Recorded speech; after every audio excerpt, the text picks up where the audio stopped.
વિક્રમાદિત્ય પાદપૂર્તિ આપે છે પોતાના કવિઓને બોલાવીને કે ભાઈ કોઈ એક કવિતા લખી દો આની ઉપર. તબ ગોરા હસી મુખ यूं કર કે વાહ વાહ લખી દો.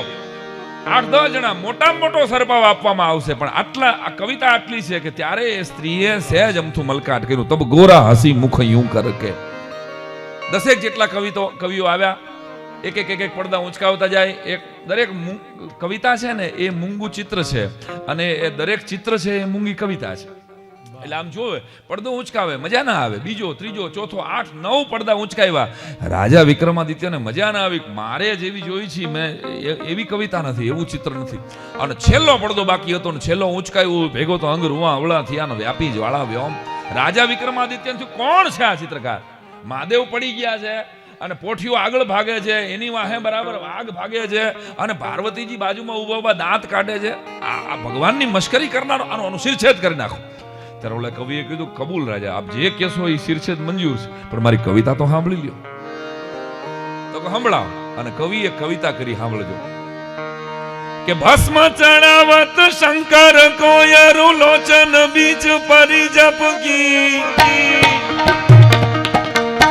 ભગવાન ભોળાનાથ સમાધિમાં બેઠા છે અને માં પાર્વતી એને ભસ્મ ચડાવવા જાય છે. ભસ્મ ચડાવત શંકર કોયરુ લોચન બીચ પરિજર કી. જરાકમથી ભસ્મ એ આંખમાં પડી. હવે જેવી આંખમાં પડી એટલે ભસ્મ ચડાવત શંકર કોયરુ લોચન બીચ પરિજર કી. તાકી ફુહાર લગી ચંદ કોયર અમૃત બુંદ પરી ટપકી. ભાઈ ભાઈ પોતાના ભગવાનની આંખમાં સહેજમથી ભસ્મ ગઈ એટલે ચંદ્રએ એક ફૂંક મારી, ચંદ્રએ એક ફુહાર છોડી. તાહે મેં વનરાય ઘસ્યો ધન નાય રહ્યો તબ મંદિર મેં.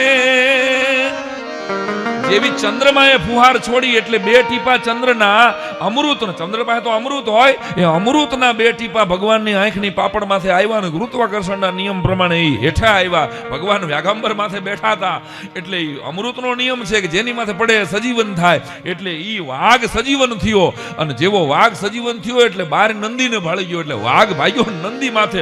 અચાનક ભગવાન બેઠા હતા અને હેઠા પડી જાય છે. એટલે સુરભી સુત ભાગ ચલી ભઈ મેં તબ ગોરા હસી મુખ यूं કર કે. ત્યારે જરા કમ થયા માં પાર્વતીએ દાંત કાઢ્યા. કેવી ઘટના થઈ કે આ વાઘ હાલતો થયો પોઠિયા વાહે, ભગવાન ભોળાનાથ નીચે પડી ગયા છે અને પાર્વતીજી ત્યારે દાંત કાઢે છે. તો આ સવૈયો આ કવિતાઓ જોડાયેલી રહે, આપણા હૃદયની હારે જોડાયેલી રહી, આપણે આ કવિતાઓની હારે જોડાયેલા રહી.